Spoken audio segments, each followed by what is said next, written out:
This video is sponsored by Game Toppers. Turn your own kitchen or dining room table into a premium portable game solution at a fraction of the cost.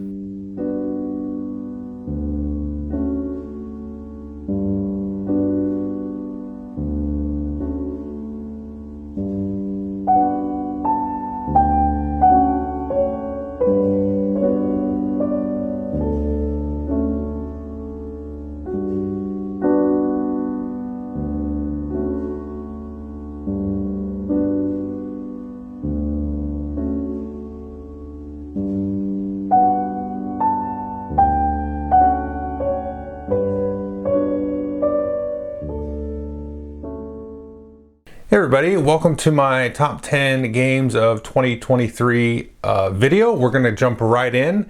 As you can see from the title, if you're watching this in real time, I will be giving away a copy of my number one game of the year, as I usually like to do.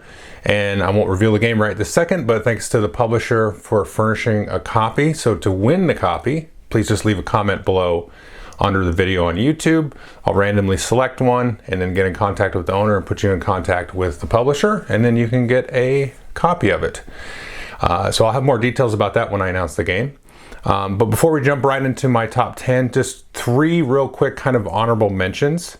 The first one is a game that I really wanted to get to play this year, but I didn't get a chance to. Some folks in my group have played it and they really enjoyed it.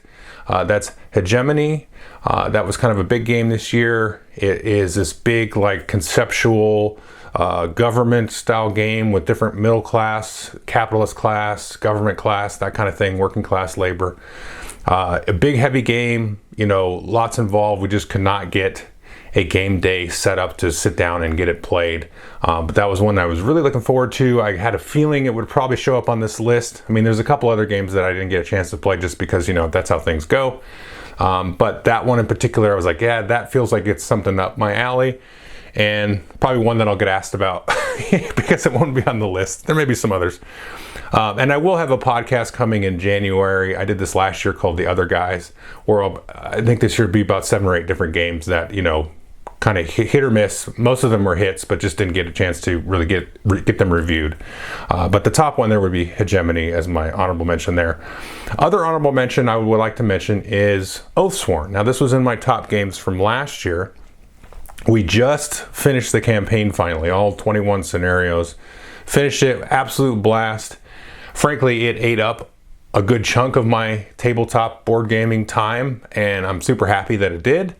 We grinded through that campaign, but it was anything but a grind. You know, there was a period of time where we went like about a month or so without getting to play just because, you know, of organization and scheduling.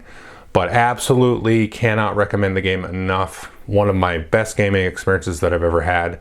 I highly recommend folks go and pick it up. I know they just had a Kickstarter or GameFound. I can't remember which. I think it was a GameFound. Recently, I will be doing kind of a post-campaign review of that here in January. Also, we'll be doing another kind of retrospective review of Shadows of Brimstone, which people asked me a lot about, actually, because I did one of Warhammer Quest earlier this year, I think, or late last year. So those two things will be coming. Even though I've already reviewed both games, you'll definitely see kind of a recap of Oathsworn. And again, really great experience. I wanted to make a mention because as of 2023, if you told me, you know, what was kind of the game, well, a lot of these games on this list that we'll see, but Oathsworn for sure would have to be at the top of that list, even though it came out, you know, kind of middle of last year. And the last one is just kind of an indicative thing. I have 4 or 5 expansions that I need to review, and some of these, and this one in particular I would mention, could be on the list, but I don't usually like to do expansions in my list just because, you know, it's like, you know, it's not a new thing. It's not that exciting, but they're really fun. So the one I would just call out would be 51st State Ultimate Edition. That was a release this year, and it's kind of a collection of a lot of different expansions. There's some new content in there. Really had a lot of fun playing that this year. There's a great updated solo mode, which is fantastic for this. I think I talked about it in my top 50 I did earlier in the year, where it was kind of between this and Imperial Settlers, Empires of the North is kind of like my favorite of that sort of line of games that Portal Games has been working on, and yeah, it has kind of replaced it. So this one is now I'm always, you know, he'll come out, or they'll come out, I should say, with like new iterations on this kind of design, which started with the original 51st State like 12, 13 years ago or something. And, they just keep getting better at it, so I don't mind. But there's some other expansions too, but this one in particular, I just thought I would highlight that. And it's been a good year for expansions. So you'll see some reviews again, January, February timeframe of some of the expansions from this past year that have been great. So let's jump into my top 10. My number 10 is Joan of Arc, which is a flip and write or draft and write, roll and write version of Orleans. And this has the distinguishment of being my favorite kind of flip and write, roll and write style game. And that's why it's jumped into the list, because I usually do not really like those kinds of games. I played a lot of those different games, and a lot of them are fine, but I really got burned out on them pretty quickly a couple years ago when they started to kind of come out left and right. This one I really liked because there was a lot of interaction with the players, because you draft the different tokens and then or draw the different tokens and then kind of draft them, and so you're trying to deny people those tokens and stuff like that. And the amount of like combos and different setups and stuff that you can do, and the kind of variable powers that get introduced with the decks of cards, just had a lot of good fresh stuff to me. And there's a lot of interaction with the maps, so you're kind of watching each other's maps to see which routes people are drawing. And it's very similar to the Orleans game, which was a bag building kind of cube building game, but it's very much like a lighter, streamlined and streamed down version of Orleans. And Orleans is a great game, and so this stands on some good shoulders there. But again, this is easily my favorite kind of flip and write, roll and write style game, and really had a lot of fun with it this year. It's just great. And I've done reviews of all these games. You've seen some footage coming up here, so definitely check out my reviews of it. And I'll try to remember to put links to all the different reviews. But this one is just really a lot of fun. Can't recommend it enough if you like that kind of style of game. So that's number 10, Joan of Arc. Number 9 is Star Wars, the deck building game. And this one I'm surprised at. I have really enjoyed Star Realms. I've really enjoyed like Shards of Infinity and Ascension, which is from the same designers there. And that kind of 2-player head-to-head sort of combative deck building game where you're kind of building off this row of cards, kind of drafting as you build.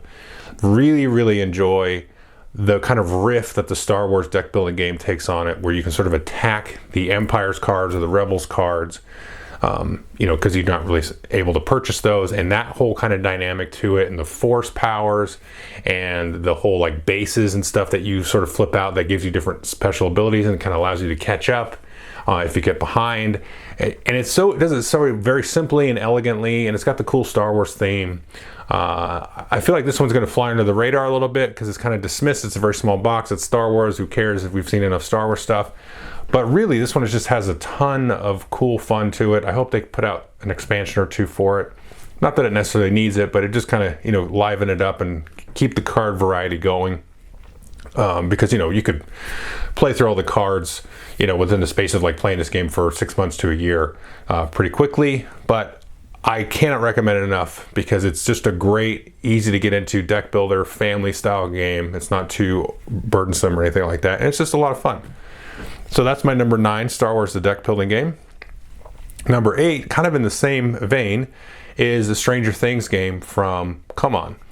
And this one is the same idea where it's kind of, let's call it derivative. I don't mean that in a negative way, but of like a pandemic style game. But the cool thing about Stranger Things, which is also based on an IP like Star Wars was, it has 2 games in it. So it's kind of like season 1 and season 2 of Stranger Things. And 2 games, the board is, you flip it and you play either season. And they play out very, very differently. And it is a very, I would say, easy to get into game, but it is a very difficult, brutal game. And I think that's going to really appeal to a lot of, seasoned gamers that like a good challenge. And it has some really cool dynamics and riffs on kind of that pandemic system. And what I mean by the pandemic system, I shouldn't just use that word and not explain it, but it's kind of like putting out fires. There's like, demons spawning here, and then the government agency after you over here, and you've got to go collect items over here, and that kind of thing. So you're kind of tamping down fires and sort of trying to build up a little bit of an engine in a sense. And this has the added kind of coolness of having some kind of like unknown sort of token flipping, dice flipping, randomness kind of vibe to it.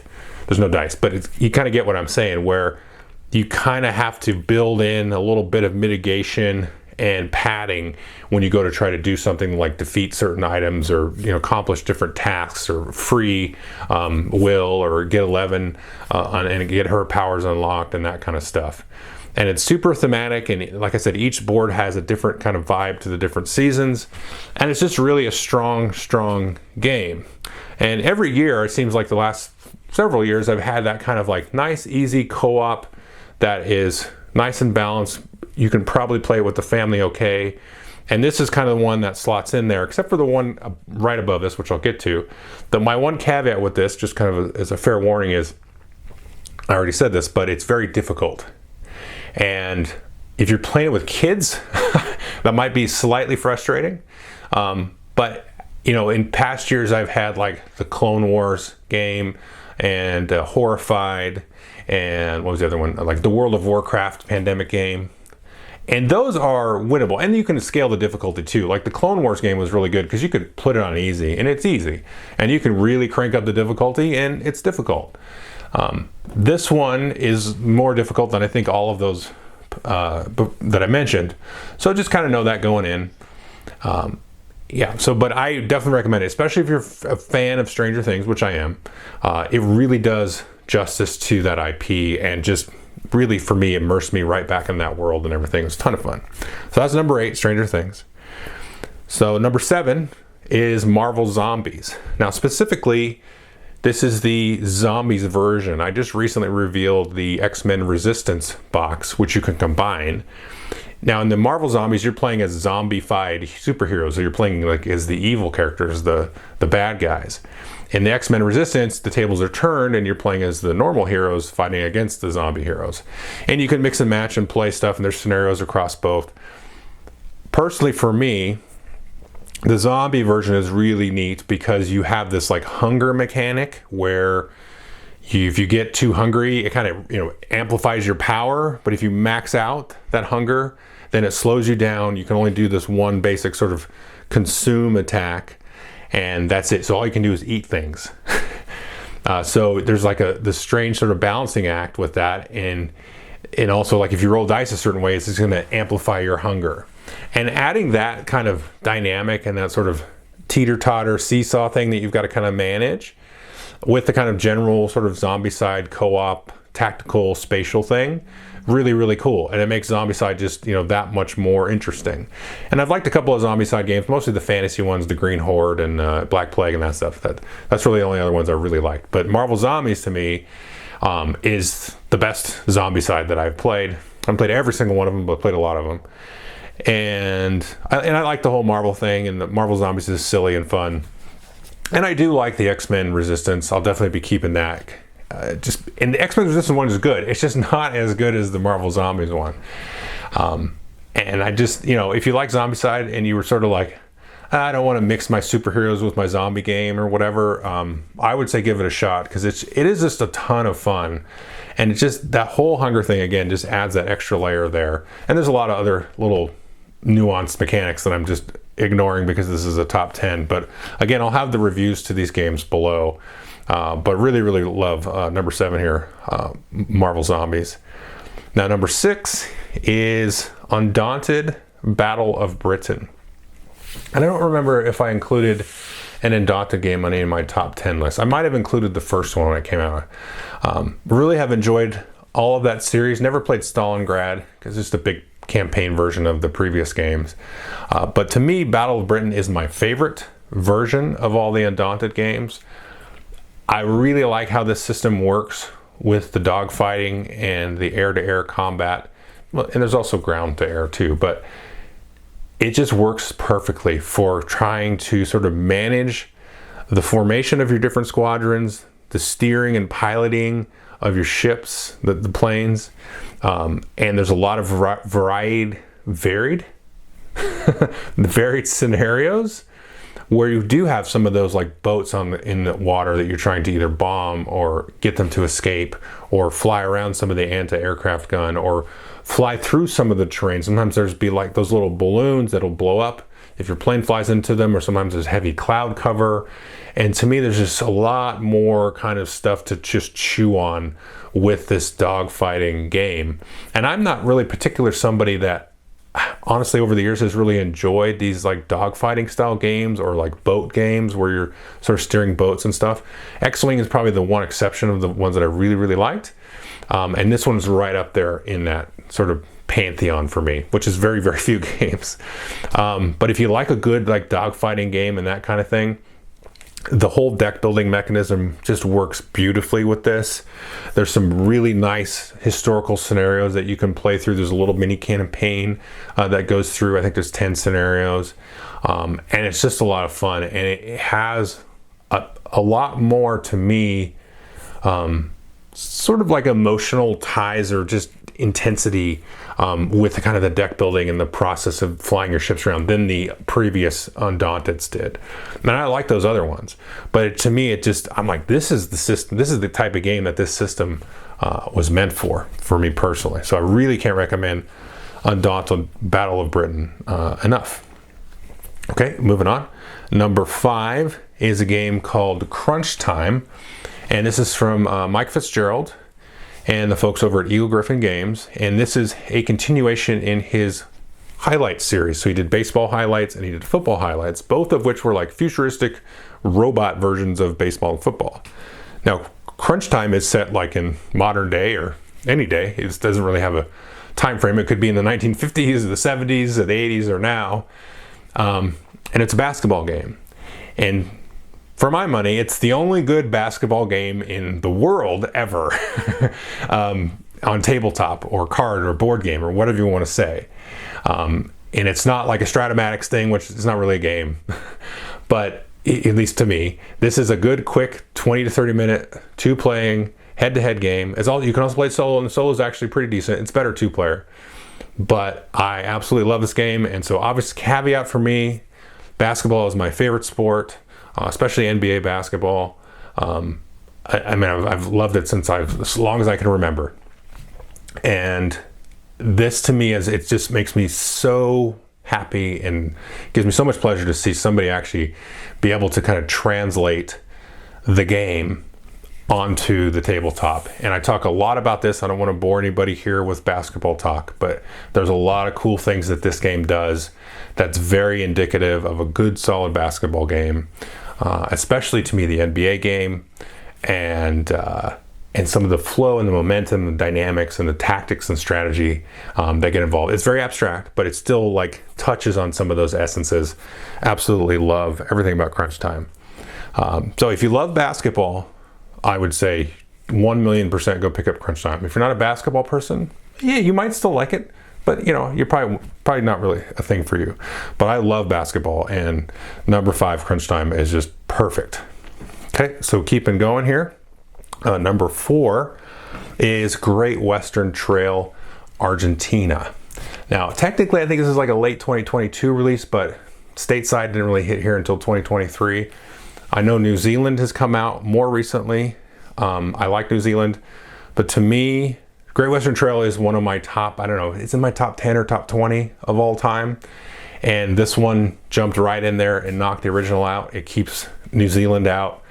Everything just kind of sings and hums, and the theme and the mechanics and everything just gels together. It's a nice, good, crunchy Euro with lots of cool dynamics and interplay. Great Western Trail is a very popular game. And I have to put this one up there. I know I talked earlier about like there's not really, I shouldn't do expansions and that kind of stuff. And this is almost kind of an expansion. It's kind of, there's like a second edition. But to me, there's enough different and enough kind of, standing alone by itself that I have to put it up there because I really, really love this game.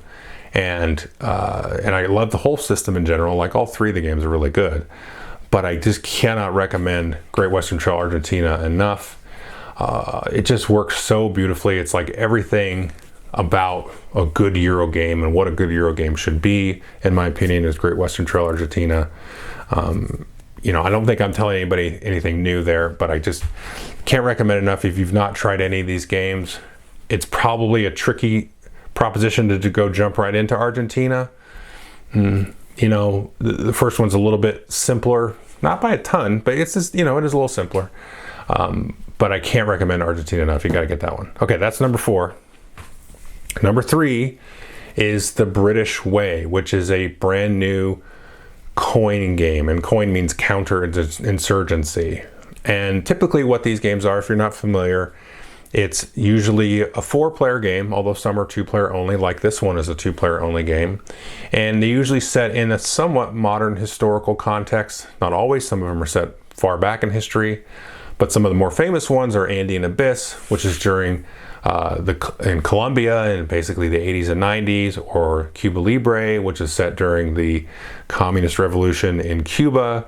What are some other ones? There's A Distant Plain, which is set during Afghanistan, like 15, 20 years ago, with the US in there involved, and the Taliban and all these different forces. So the counterinsurgency is basically there's some kind of insurgency, some kind of internal uprising within a country or a region, and then you have the counterinsurgency faction, usually the government that's already there, kind of fighting back. And it usually, with the 4-player game, has a lot of these different dynamics and like asymmetric gameplay and factions. And Root itself, while not directly sort of tied to the coin games, there's a lot of inspiration of coin in Root games and other games like that. Now, The British Way is interesting because it's a 2-player only game, but there's actually 4 games in the box.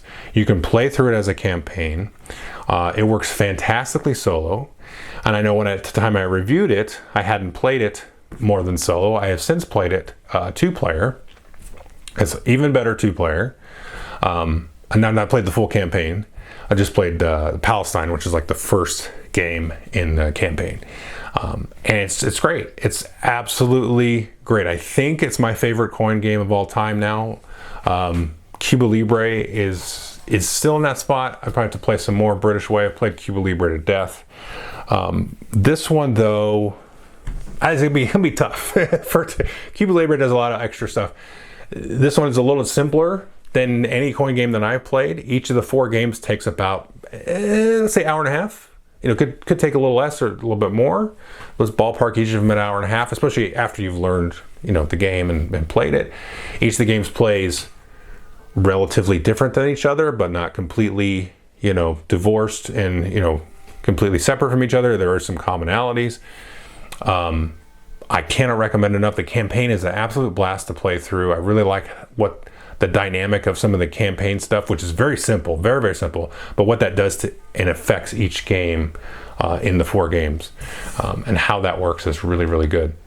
Can't recommend, and I think this is easily the best introduction to coin system. Even forget about the campaign. Don't worry about having to say, I got to set up this. No, you can just play all 4 of these individually. You don't have to worry about doing a campaign. And in my opinion, they should be very easy for most people that are into games to grok. They're each like 8 pages of rules for all 4 games. 8 pages, 8 pages, 8 pages. And I cannot recommend enough. I'm certain that it's the best introduction to coin. I'm not certain it's my favorite coin. Cuba Libre might still be there, but it's pretty close. It's pretty close. So anyway, can't recommend The British Way enough. And I didn't really explain what. The game is about the British Empire and like 4 sort of insurgencies that are happening, and they're trying to kind of manage this and sort of tamp down that. And there's a lot of historical sort of inflections and stuff like that on there. So if you're like, big into history and that kind of thing, I don't think you necessarily need to be, because I think the games are solid enough. But you will learn some history here. I definitely have had some enjoyment reading some of the background and some of these things that I didn't really know much about. So it gives me a good sense of kind of what was going on there. That's number 3, British Way. Now number 2 is League of Dungeoneers. Now League of Dungeoneers showed up on my top 50 games. I think it was my number 12, and it might be higher on this list. It might be higher on my top 50 games if I ever did that again. What League of Dungeoneers is, and I'll explain why it might be higher in a second. What it is a very old school style dungeon crawl, but it takes and it basically looks at the old games like Warhammer Quest or even like Shadows of Brimstone, that kind of style of game, some of these other old ones, and then goes through and says, how can I fix all of this? And then basically that's what it does. It's a big, sprawling, procedurally generated game where you can take characters and level them up and just kind of grind through quests. And it's all this stuff. It's like basically an RPG, but very combat oriented. So you pull out all of the theater of the mind and the character development and kind of the emotional stuff, which is still there. I mean, that kind of stuff is still in there, but you rip out all the RPG stuff, right? And you just have the kind of the tactical combat and all that stuff. But unlike a lot of the modern RPGs, like take a Descent, Imperial Assault, or Gloomhaven, or any of these other ones, you don't just like grab a card and be like, here's my character with all my predefined stuff, my predefined little deck of cards that as I upgrade, I'm gonna start to get new cards.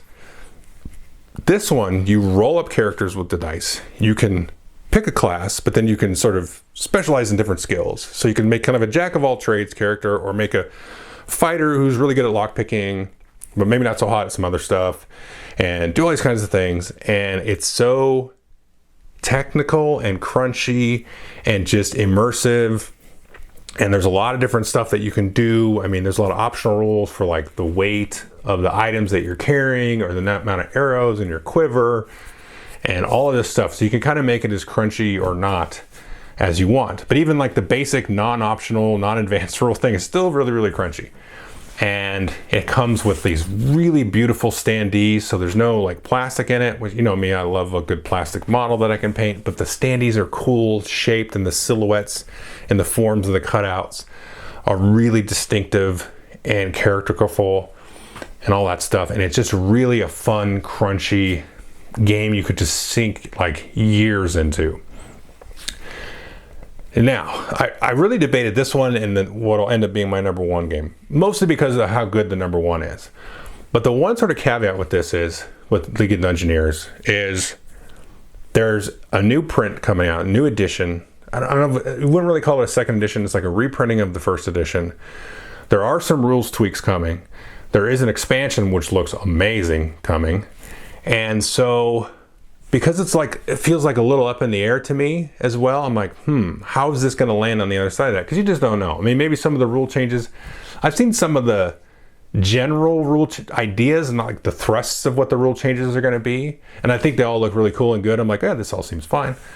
But you just kind of don't know, and I'm kind of okay with the game as it is. So there's that. But again, it's also kind of a very singular game where I think a lot of people, I'm guessing here, but a lot of people with sort of modern tendencies might not want all of that crunchiness and all that stuff. For me, that's perfect. When I see a dungeon crawl, I don't want to just like draw a character out of a sheet. I still have fun playing those games. I talked about Oathsworn earlier, Gloomhaven. I've had tremendous fun with those. But I don't want to do that. I want to like make a character and roll it up and basically play a halfway RPG, and then focus just on the dungeon crawling and the procedurally generated randomized monsters and loot tables and all that stuff. That's my personal sort of jam right now. And this does all of that just tremendously across the board. So be looking for that second edition coming out here soon, early next year, I think. And I think if that sounds like something you want, like this is just, I talked about it in my top 50, but it's right up there with like Warhammer Quest and Shadows of Brimstone and that style game. They all kind of fit in there. And this one's like bumping right into my top 10 of all time. And you say, okay, well, this is only your number 2 for the year, League of Dungeoneers. So if that one's in, pushing up against your top 10, what's your number 1? Well, my number 1 is Earthborn Rangers from Earthborn Games. I just reviewed this a month or 2 months ago, maybe. I've been playing it some more since. And again, this is going to be part of the giveaway, so just leave a comment below. And what you will be getting, I wanted to kind of save it for this, you should be getting the base game, and then there's like the supplemental cards. So the base game basically covers you 1 to 2 players. When you get the supplemental pack of cards, that bumps up your card count so that you can easily, when you go to build your decks, have multiple copies of cards for more players. So that can take you up to 3 and 4 player games comfortably. So if you wanted to use the same card as me, not a big deal. You know, we can both use that card when we build our decks. Now what Earthborn Rangers is, if you've not seen this, is kind of like a Marvel Champions, Arkham Horror LCG, Warhammer Quest, the card game, lots of those style games. But it is a sort of an open world / campaign game set in this really awesome theme of a post-apocalyptic world, but it's after the post-apocalypse, so the world sort of healed itself, so it's beyond Fallout, but it kind of feels like you're playing a Fallout game because you're kind of wandering around this sort of wasteland, but the wasteland is really beautiful and colorful, full of lots of neat creatures and funky magic and sort of nature feeling vibes and that kind of stuff. In my review, I kind of talked about a Studio Ghibli movie. So it's got that very much that kind of vibe to it.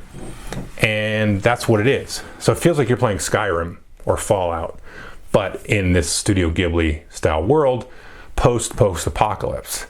And you play the role of rangers who are kind of going around sort of helping the club, let's call it the Club of Rangers, sort of, you know, put out fires and, you know, deal with disputes and different like weird creatures and stuff that sort of arise up. And I'm just thinking about this now. You're kind of like Jedi in a way. In the Old Republic, you're kind of going around kind of solving problems and you're sort of the main good guys. Now the awesome part of this game, beyond mechanics and stuff, which will be in the review, is, so what I did is I finished the campaign, and then once the campaign's over, you can do stuff. I'm trying not to spoil stuff. To me, it's not a spoiler, but I'm not going to say anything because somebody might take it as a spoiler. But after the campaign's finished, then you can kind of do things. And it gives you kind of a list of stuff that you can do. So there's a lot of other stuff you can explore. So it becomes more exploratory, which is, I love that. I love just having a really cool, good, solid campaign that kind of introduces you to this world.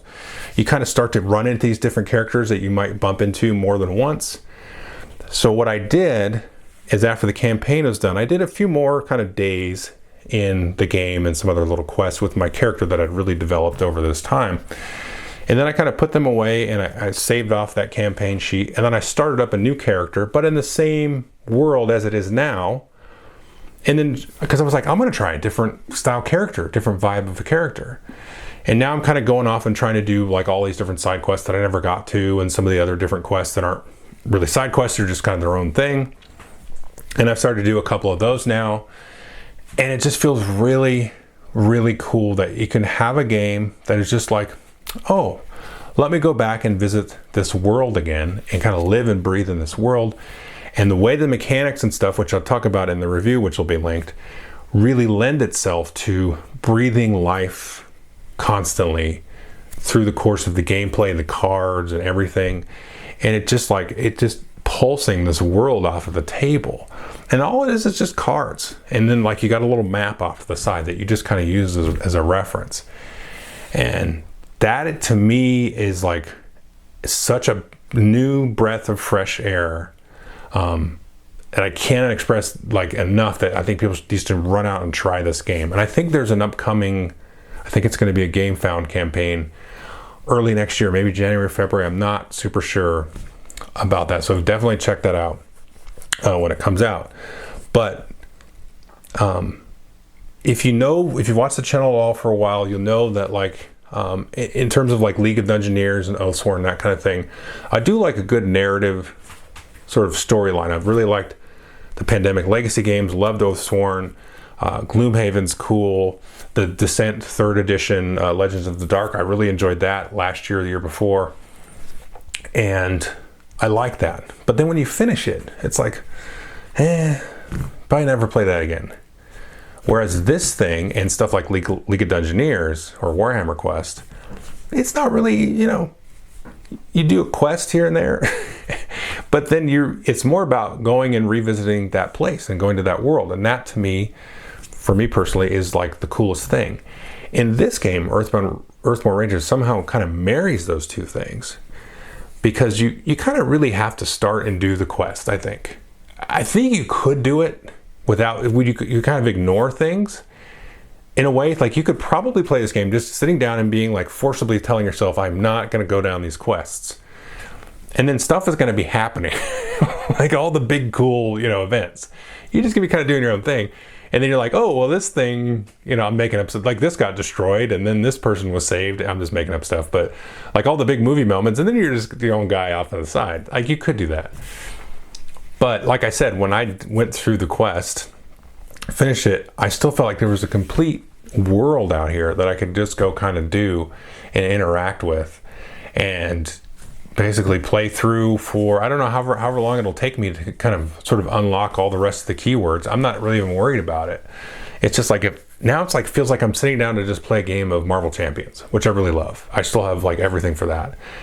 It has that similar vibe where Marvel Champions has some campaigns, but that's more about like setting up a scenario and saying, let's take Captain America against, I don't know, whoever, Loki or something, is the thing. Or the next time I'll swap out Thor and we'll fight against Doctor Doom, And this kind of feels like now that you've played the campaign, you've moved into that mode of just like, let's go check this out, see what happens, see how I can deal with these different threats. And mechanics and stuff are so rewarding enough that it keeps me engaged and interested, and it's just fantastic. So that whole sort of, to me, a very fresh melding of all of that kind of world building campaign stuff is really neat. The mechanics are great. The theme of it it's beautiful. It's fantastic. Because like I said, it really feels like a Fallout or a Skyrim, but it's a place that I want to live in.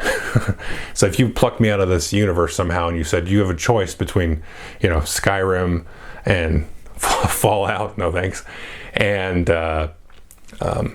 this is like post-apocalypse Earth, 100% I'm going to play in the world of the Earthborn, because it's a little dangerous still, but it's still like, it's nice there, I mean, Skyrim, no way, and I wouldn't even want to be in Skyrim. Fallout's somewhat interesting. Fallout 3 is like my second favorite video game of all time. I did a video years ago, so I really love the Fallout world, but I mean, as a game, I'm not like signing up to live in that world at all.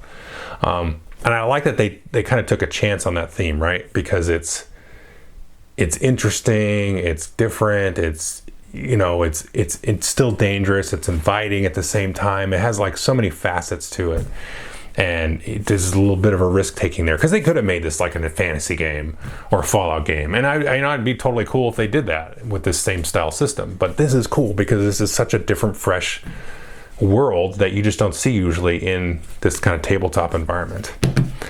Okay, so that is the top 10 games for the year. Thank you everybody for watching. Thanks again for the sponsor, Game Toppers. It's been a pleasure working with you over the last year or so.